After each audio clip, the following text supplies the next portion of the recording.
In the vast expanse of the cosmos, where countless stars illuminated the eternal darkness, the Tyche Collective reigned supreme.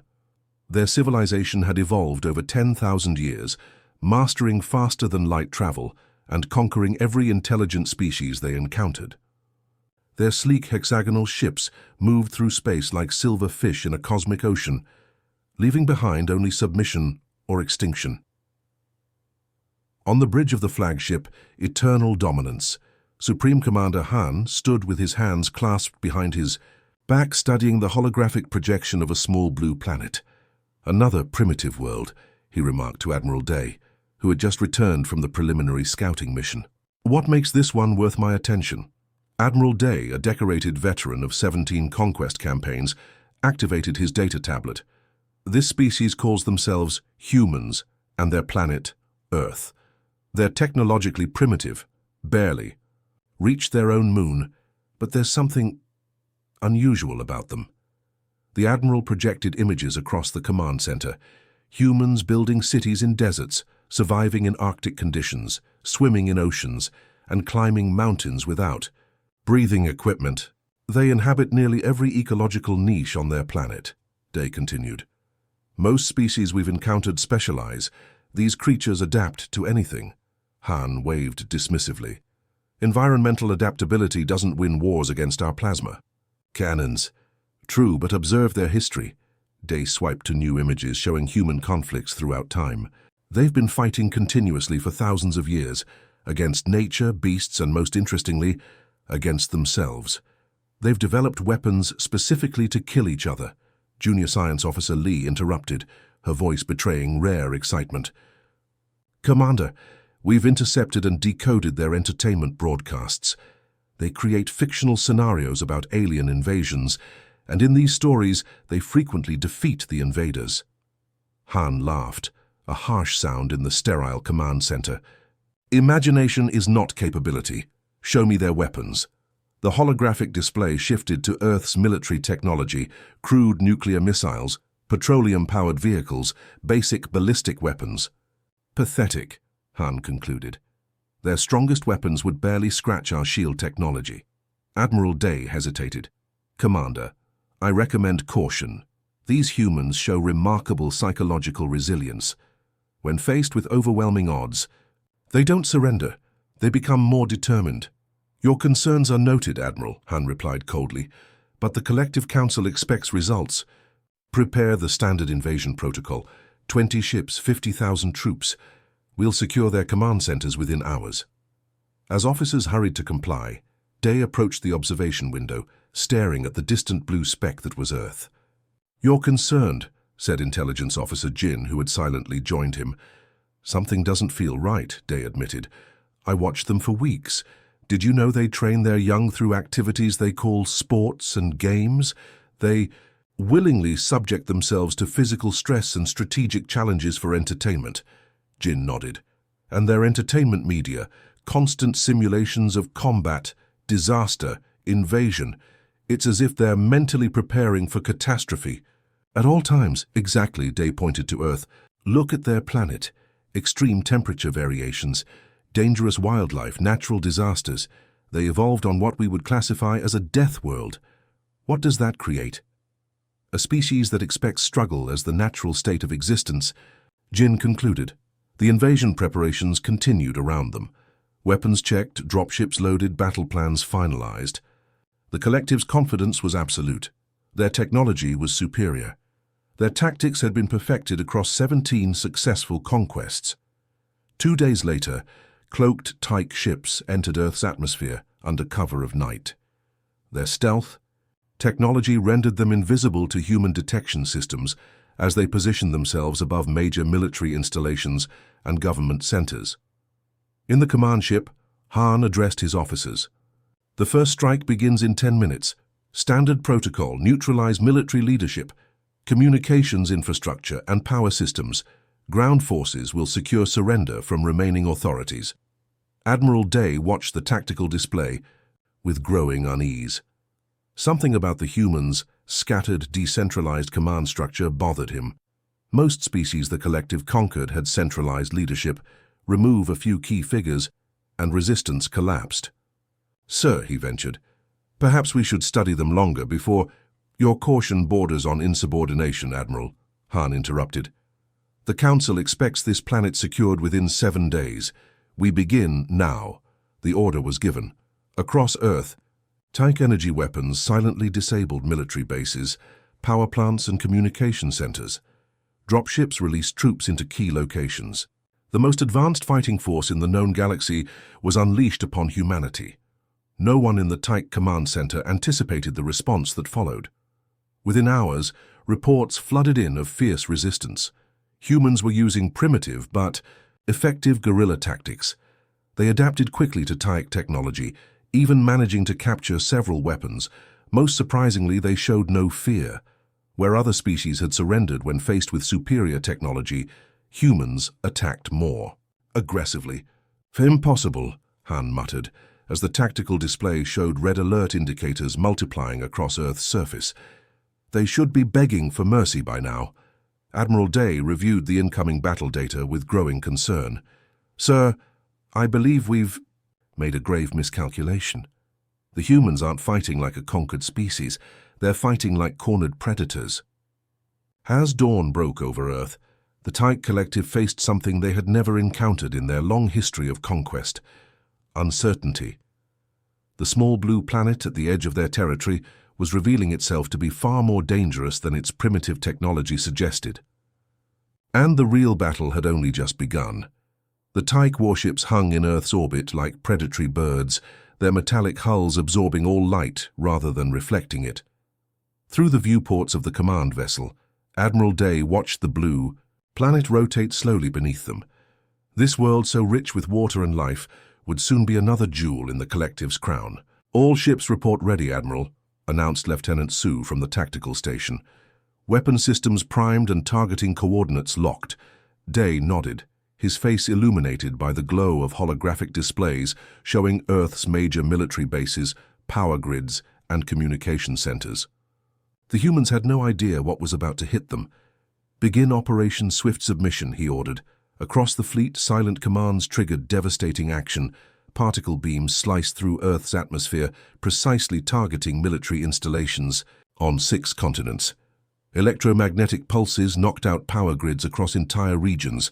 Stealth dropships released swarms of combat drones, programmed to disable infrastructure with surgical precision.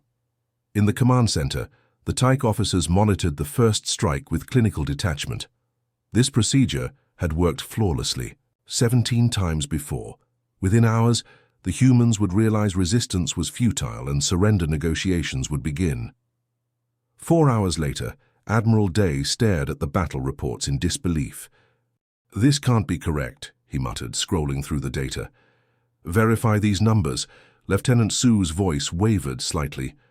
"Numbers verified, sir. We've lost 37% of our ground forces, 18 drones shot down, 3 drops. Ships damaged beyond repair." The command center fell silent. Such losses were unprecedented in the Collective's conquest history. "How?" demanded Colonel Ju, the ground forces commander. "Their weapons are primitive projectile technology. They shouldn't be able to touch our shields." The answer came from an unexpected source. Junior Analyst Min spoke up from her monitoring station. "Sir, they're adapting. Intercepted communications show they quickly identified our cloaking frequency patterns. They've modified their targeting systems to detect our thermal signatures instead." Day approached the main view screen, which showed real-time footage from a battlefield in what humans called Eastern Europe. A Tyke assault walker, a 12-foot combat machine designed to terrify and overwhelm, was lying on its side, disabled. Around it, human soldiers were already stripping its weapons and examining its technology. "They learn too quickly," Day observed. "We need to understand what we're dealing with." Within 24 hours, the Tyke forces had established a research facility in a remote mountain region. Inside its sterile white walls, Chief Scientist Quan examined the first captured humans with growing fascination. "Admiral, you need to see this," Quan called as Day entered the laboratory. On a display screen, comparative biological scans showed Tyke physiology alongside human. "Look at their muscle density, bone structure, and neural pathways." Day studied the images. "They seem Inefficient. It's not inefficient. Adapted for something we've never encountered, Quan corrected. Their bodies are designed to endure damage and keep functioning. They have redundant systems, remarkable healing capabilities, and pain tolerance that exceeds any species we've studied. He brought up a new series of scans. Most revealing is their brain chemistry. These creatures produce emergency hormones that actually enhance performance under stress. Fear makes them stronger, not weaker. A captured human soldier in a containment field watched them with alert eyes. Unlike specimens from other worlds, this one showed no signs of psychological breakdown, despite isolation and captivity. Their world shaped them, Quan continued. Extreme temperature variations, atmospheric toxins, radiation exposure, predators, diseases. Earth is what we classify as a Category 4 death world. Most spacefaring species evolve on Category 1 or 2 worlds with stable environments. Admiral. Day approached the containment field. The human met his gaze without flinching. You're saying they're stronger because they evolved in a more challenging environment? Not just physically stronger, Quan replied. Their psychology is uniquely adapted for survival against overwhelming odds. They expect hardship. When faced with an existential threat, they don't collapse, they unify and fight harder. As if to confirm this analysis, emergency alerts blared throughout the facility. Security footage showed human forces approaching the research base. Somehow, they had tracked its location despite cloaking technology. Impossible, muttered a security officer. They couldn't have found us so quickly. The captured soldier smiled for the first time. Back aboard the command ship, Supreme Commander Han received Admiral Day's report with growing fury. One primitive species cannot stand against the collective, he hissed. If they resist our surgical approach, we will crush them completely. Sir, Day cautioned, these humans don't respond to overwhelming force the way other species do. Enough! Han slammed his fist on the tactical table. I am activating the main invasion fleet. 1 million troops, 500 ships. We will darken their skies and cover their land with our forces.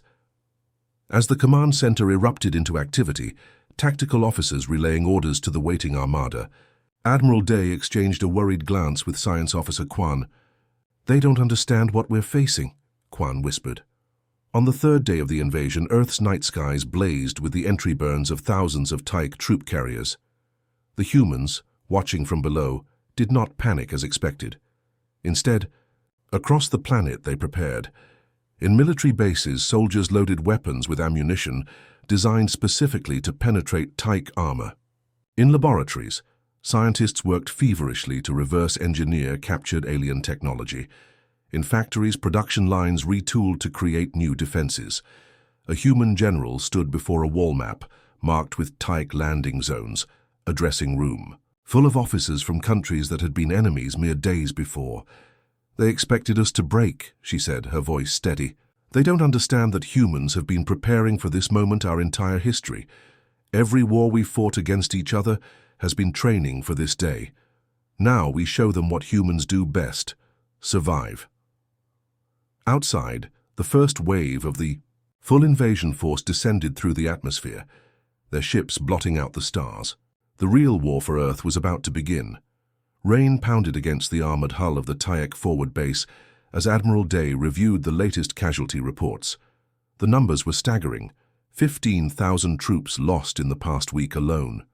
3 months into what should have been a simple conquest, the Tyche held only scattered territories across Earth's surface, islands of alien control in a sea of human resistance. "Show me the North American theater," Day ordered, and the holographic map shifted to display the contested region. Lieutenant Su manipulated the controls, revealing red areas of Tyche control surrounded by vast blue territories still under human authority. "We've lost another supply convoy in this region," she reported, highlighting a mountain pass. "Ambushed with what appears to be our own weapons." Day leaned closer, studying the terrain. "The same tactics again.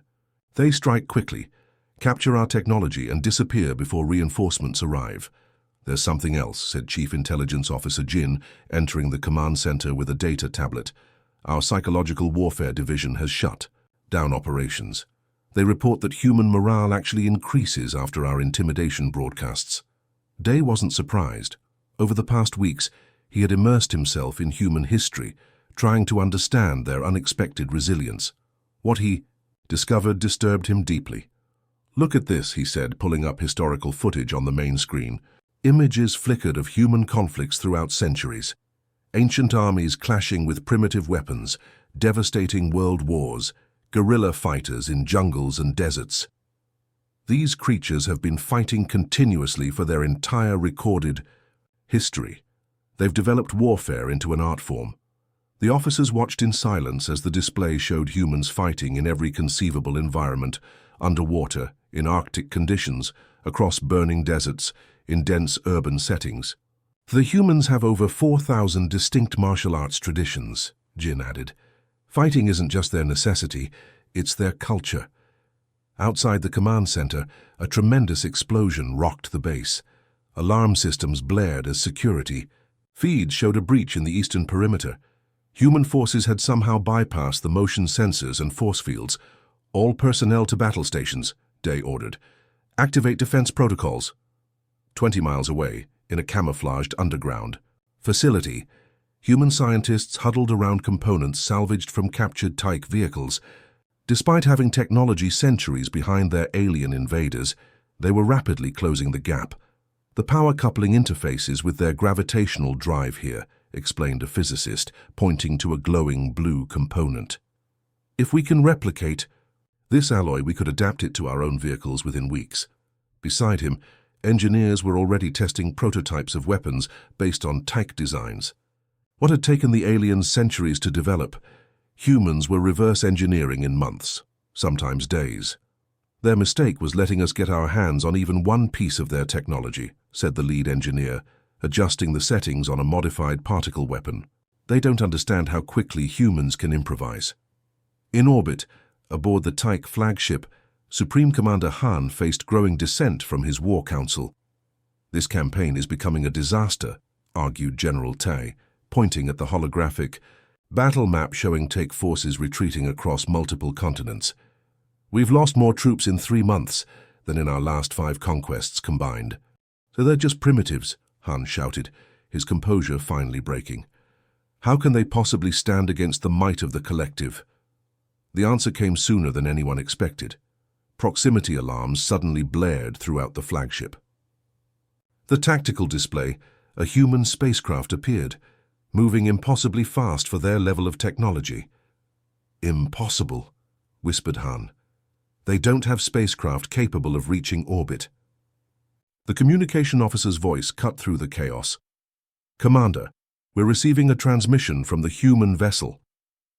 The view screen activated, showing the interior of what was clearly a Tyche ship, one that had been reported destroyed in the initial invasion. At its controls sat human pilots, wearing modified versions of Tyche spacesuits. "This is Lieutenant Commander Raj from the United Earth Defense Force," announced the human. "Your command ship has been targeted with weapons we've adapted from your own technology. We recommend you consider your next actions carefully."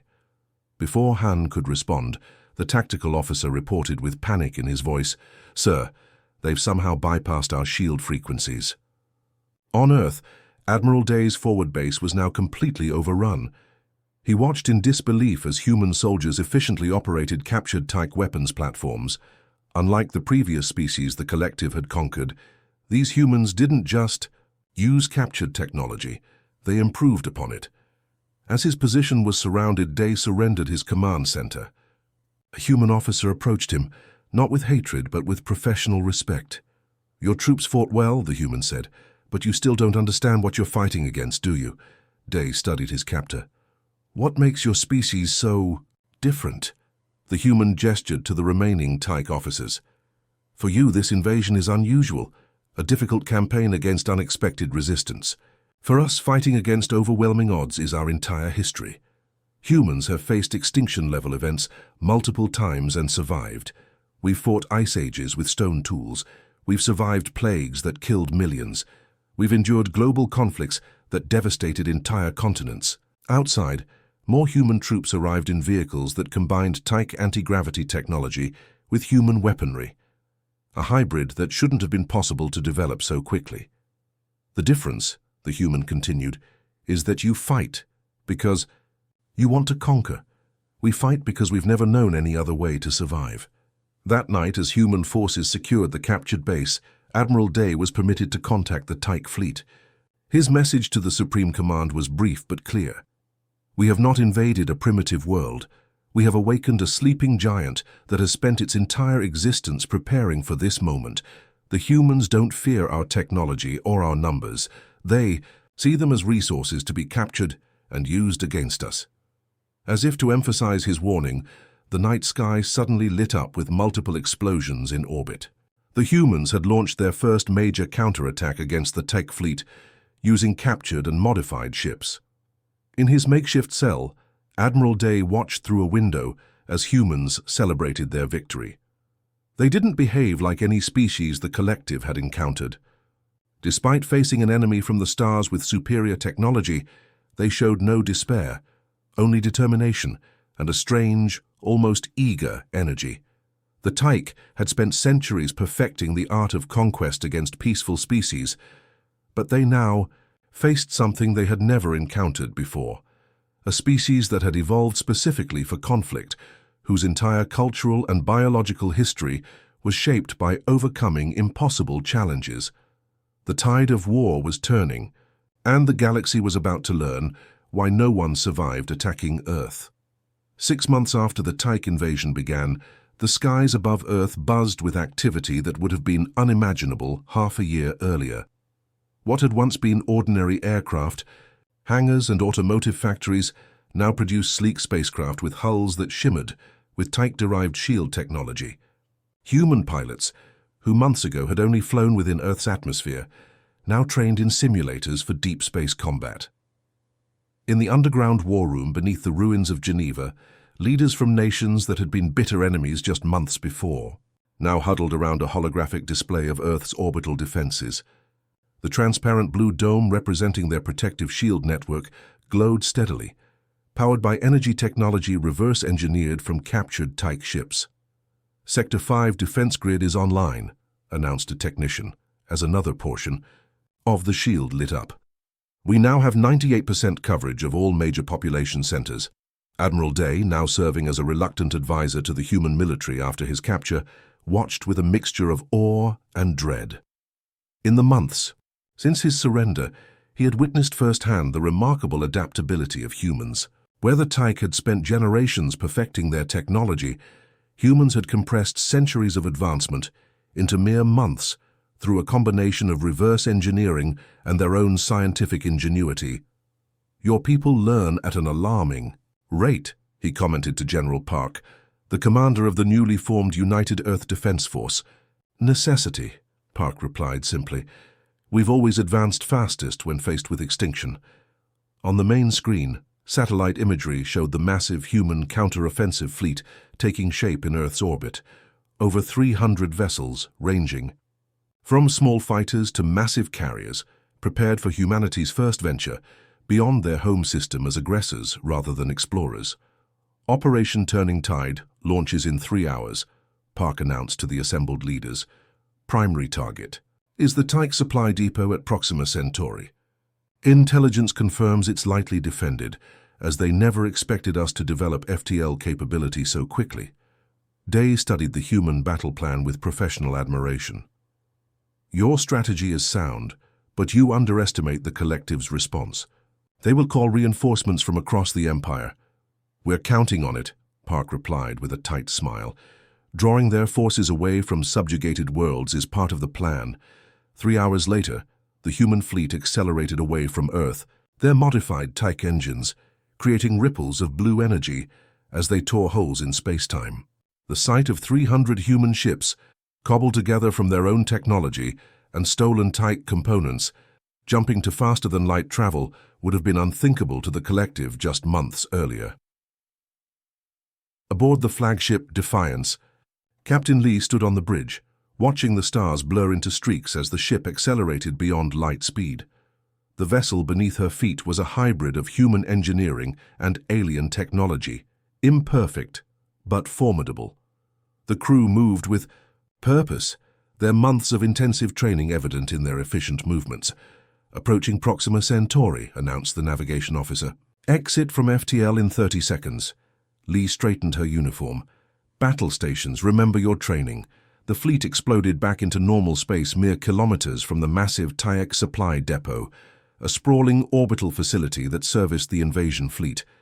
Alarms immediately blared across the Tyke station as their sensors detected the sudden appearance of hundreds of ships. "They're scrambling defensive fighters," reported the tactical officer. "Minimal resistance compared to our numbers. All ships, Carmen's attack pattern Delta," ordered Lee. "Disable their communication array first. We don't want them calling for help until we're ready." The human fleet moved with precision that belied their inexperience in space combat. Smaller fighters swarmed the depot's exterior defenses, while larger vessels positioned themselves to disable key systems. The Tyke defenders, caught completely by surprise, mounted a disorganized defense. Within 2 hours, the supply depot was under human control, its Tyke crew taken prisoner. The facility's vast stores of advanced technology, weapons, and ships now belong to humanity. As human engineers swarmed through the captured station, downloading technical data and securing valuable resources, Captain Lee received an urgent communication from Earth. "We've intercepted and decoded Tyke communications," General Park's holographic image reported. "As predicted, they're recalling forces from across their territory to deal with us. The Collective Council is in disarray. They've never faced a successful counterattack in 9 centuries. Meanwhile, light years away in the Tyke home system, Admiral Day stood before the Collective High Command, trying one last time to make them understand the gravity of their situation. "You cannot win this war," he stated plainly, "not through conventional means. The humans don't fight like any species we've encountered. They don't seek merely to defend. They're taking the fight to us now." Supreme Commander Han's face twisted with rage. "One primitive species cannot defeat the Collective. We have dominated this galaxy for nearly a millennium. And that is precisely why we're losing," Day countered. "We've grown complacent. These humans evolve their tactics daily. They've stolen our technology and improved upon it. Most concerning of all, they're not fighting alone anymore." He activated a holographic display showing human ships appearing near Tyke-controlled worlds, not to attack them, but to make contact with the subjugated species living there. "They're offering our subjects freedom and alliance," Day explained. "And many are accepting." 3 weeks later, the human fleet, now expanded with ships from liberated worlds and bolstered with even more adapted Tyke technology, arrived at Nara, one of the Collective's core agricultural worlds. The planet's primary population consisted of the Vosh, a peaceful species conquered by the Tyke centuries ago and forced to produce food for the Empire. Rather than bombarding the planet from orbit as the Tyke might have done, the human fleet sent a single diplomatic vessel to the surface. Inside, Captain Lee and a small delegation met with Vosh leaders in their underground chambers. "We come not as conquerors," Lee explained to the tentacled beings. "Earth knows what it means to face extinction. We offer you a choice the Tyke never gave. Join us as equals or remain neutral. Either way, your days of servitude are over." As word spread across the Tyke Empire that humans were liberating subjugated worlds rather than destroying them, the Collective's carefully constructed dominion began to crumble from within. Species that had been obedient servants for generations now saw an alternative to their oppression. Back on the Tyek homeworld, Admiral Day watched reports flood in of defections and rebellions across the Empire. The Collective had spent centuries perfecting the art of conquest, but had never prepared for their subjects to rise against them. "You should have listened," he told Commander Han, as they watched another system declare independence. "The humans aren't fighting just for survival now. They're fighting for an ideal, and that, I've learned, makes them more dangerous than any weapon we possess." The Grand Hall of Reconciliation floated in neutral space, a massive diplomatic station constructed specifically for this historic moment. Its transparent dome revealed the stars beyond, the same stars that had witnessed the rise and fall of the Tyke Collective and the unexpected emergence of humanity onto the galactic stage. Inside, representatives from 27 spacefaring species gathered in concentric rings around the central speaking platform. Some floated in environmental bubbles, others stood on gravity-adjusted platforms. while many appeared in holographic form from distant worlds. Despite their wildly different biologies and evolutionary paths, all shared one common experience. They had watched in astonishment as humans, creatures from an unremarkable planet at the edge of the galaxy, had dismantled the most powerful empire in known space in less than a year. Admiral Day, now bearing the ceremonial robes of the Tyche Provisional Government, stepped onto the platform. The ambient light dimmed as attention focused on him. Behind him stood a small delegation of humans, their simple blue uniforms standing in stark contrast to the elaborate attire of the other species. "For 900 years," Day began, his translated words flowing into the auditory or sensory systems of each attendee, "the Tyche Collective expanded without challenge. We conquered 17 species and subjugated countless worlds. Our technological superiority was unquestioned, our military strategy flawless." He paused, looking across the gathered representatives. "Or so we believed." Holographic displays activated around the chamber, showing the blue-green planet that had changed everything. When our scouts discovered Earth, we saw only another primitive world to add to our collection. Initial scans revealed a species barely capable of reaching their own moon, still burning fossil fuels, and engaged in petty conflicts among themselves. The displays showed human cities, vehicles, and early space stations. By every metric we valued, they were centuries behind us. The images shifted to show the early days of the invasion, Tyche ships descending through Earth's atmosphere, initial strikes against human military installations. What we failed to understand was that we were not encountering just another species. We were meeting the products of the most unforgiving evolutionary crucible in the galaxy. Now the displays showed Earth's natural hazards, massive hurricanes, volcanic eruptions, tsunamis, earthquakes, predators, diseases. Most spacefaring species evolve on worlds with stable environments, moderate climate variations, and predictable challenges, Day continued. These conditions allow for gradual technological development and social stability. Earth is different. He gestured to General Park, who stepped forward to join him. Humans evolved on what we would classify as a death world, Park explained, her voice calm but commanding. Our planet experiences temperature ranges that would kill most of you within minutes. Our gravity is crushing by galactic standards. Our ecosystem contains countless lethal predators, microscopic killers, and environmental toxins. The displays showed humans surviving in environments ranging from Arctic tundra to scorching deserts. But harsh conditions alone don't explain what we became, Park continued. Many species face challenging environments. What made humans unique was our response to these challenges. The displays now showed human historical footage, ancient people creating tools, building cities in impossible locations, developing medicine, exploring dangerous frontiers. "We never accepted limitations," Park said. "When faced with an obstacle, humans don't simply adapt to survive it. We overcome it, master it, and ultimately harness it to fuel our next advancement."